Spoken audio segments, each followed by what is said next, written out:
तो यार आज हम कवर करने वाले सोलो लेवलिंग रैग्नारोक के चैप्टर 55 को। तो आज की वीडियो काफी ज्यादा इंटरेस्टिंग होने वाली है, तो वीडियो को लाइक एंड चैनल को सब्सक्राइब करना मत भूलना। तो चलो यार सोलो लेवलिंग रैग्नारोक के चैप्टर 55 के एक्सप्लेनेशन को स्टार्ट करते बिना किस देरी के।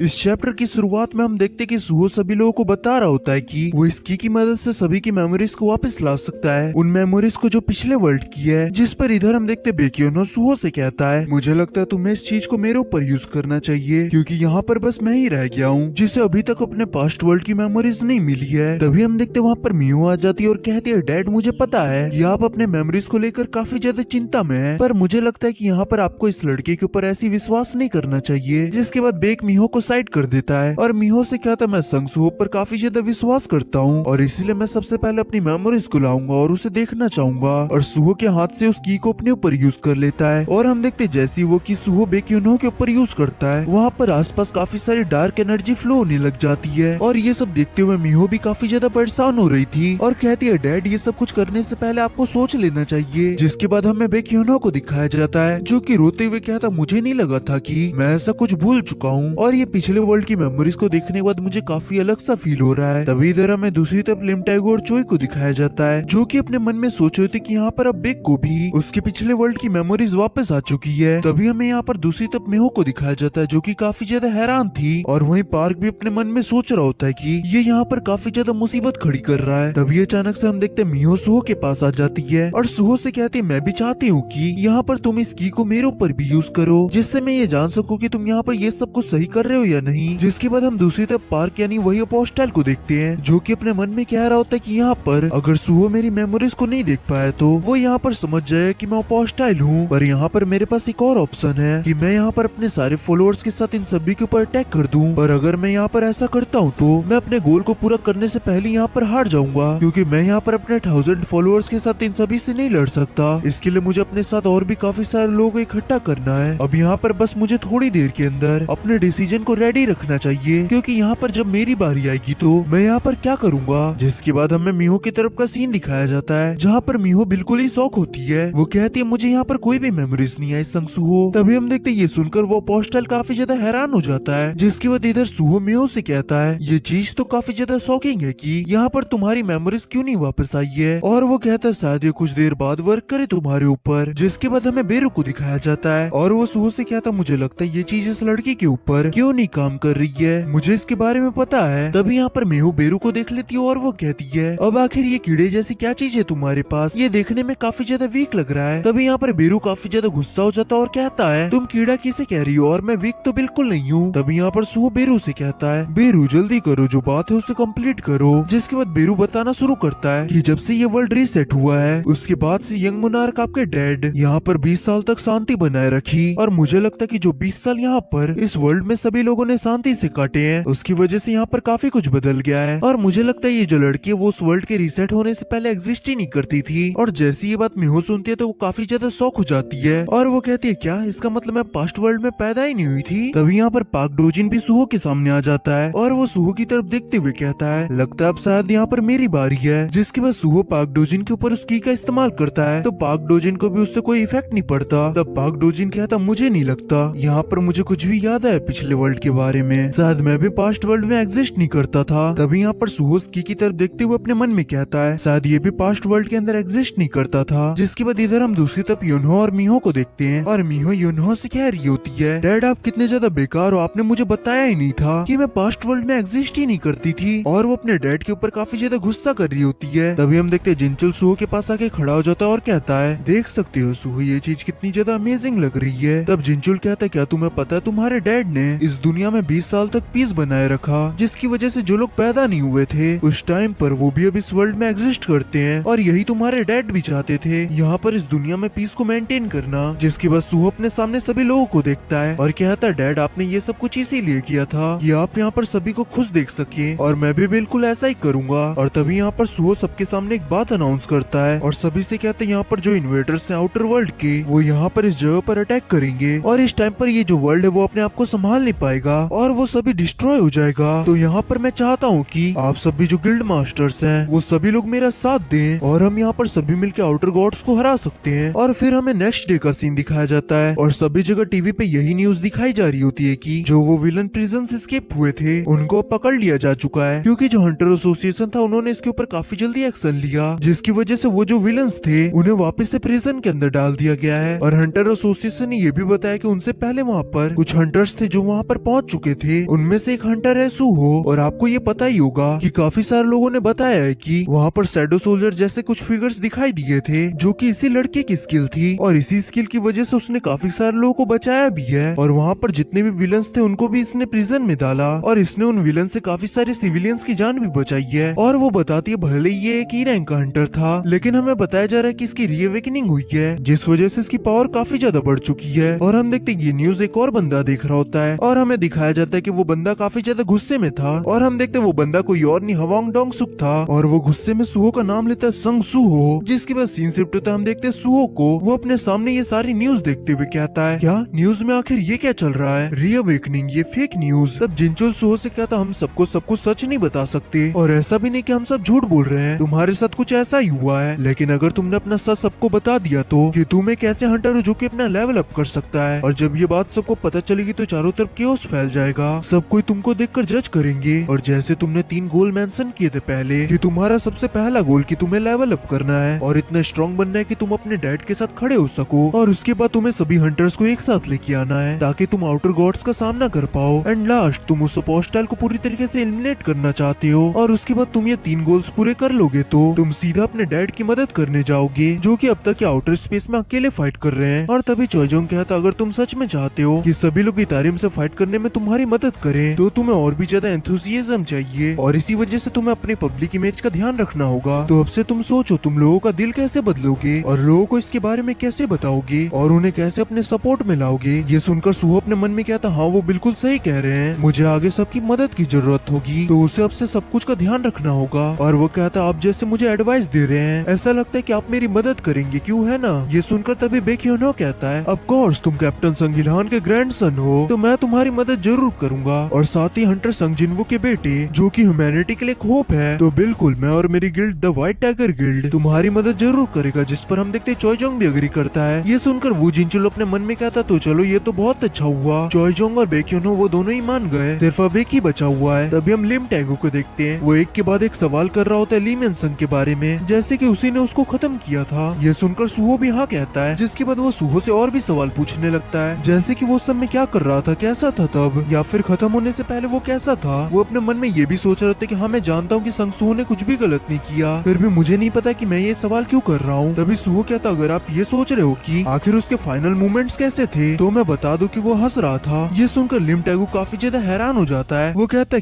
क्या वो हंस रहा था। तब सुहो कहता मुझे नहीं पता क्यों, पर अब भी मुझे वो सभी चीजें क्लियरली याद है, ऐसा जैसे कि उसे बहुत ज्यादा सेटिस्फेक्शन हो, पर उसकी हंसी में बहुत ज्यादा बीटरेट था, यहाँ तक कि वो लास्ट तक हारा नहीं था। वो कहता है कि मैं हिट करता हूँ ये एडमिन करने से, उसका मेरे ऊपर बहुत बड़ा डिप्रेशन है। ये सुनकर लिम टैगो भी थोड़ा बहुत सोचता है और वो सुहो का साथ देने के लिए हाँ कह देता है। ये सब देखकर वो जिनचुल अपने मन में सोचता है तो चलो कम से कम उसने हमारे यहाँ के 3 मेजर गिल्ड्स को मना लिया है। हाँ वो संग जिनवू से काफी अलग है, पर कभी कभी मुझे उसके अंदर से संग जिनवू जैसा ऑरा फील होता है। और तभी सुहो कहता तो ठीक है मैं आप सबको अपना प्लान एक्सप्लेन करता हूँ, जिसके बाद वो सभी लोगों को अपना प्लान बताने लगता है। पर इस चैप्टर में इस प्लान के बारे में कुछ भी नहीं बताया जाता, लेकिन जैसे ही वो सभी लोग उसका प्लान सुनते तो वो सभी लोग काफी ज्यादा हैरान हो जाते हैं। तब वो जिनचुल अपने मन में सोचता है लगता है सुहो का डिसीजन पूरी दुनिया को बदलने वाला है, यहाँ तक कि हंटर एसोसिएशन को भी। और इसी के साथ ये चैप्टर भी यहीं पर एंड हो जाता है। तो बस यार आज के लिए इतना ही, और अगर तुमको ये वीडियो अच्छी लगे तो वीडियो को लाइक एंड चैनल को सब्सक्राइब करना मत भूलना और कमेंट में जरूर बताना कि तुम्हें ये वीडियो कैसी लगी। तो फिर जल्दी मिलते हैं सोलो लेवलिंग रैग्नारोक के चैप्टर 56 में, तब तक के लिए बाय बाय, सायोनारा।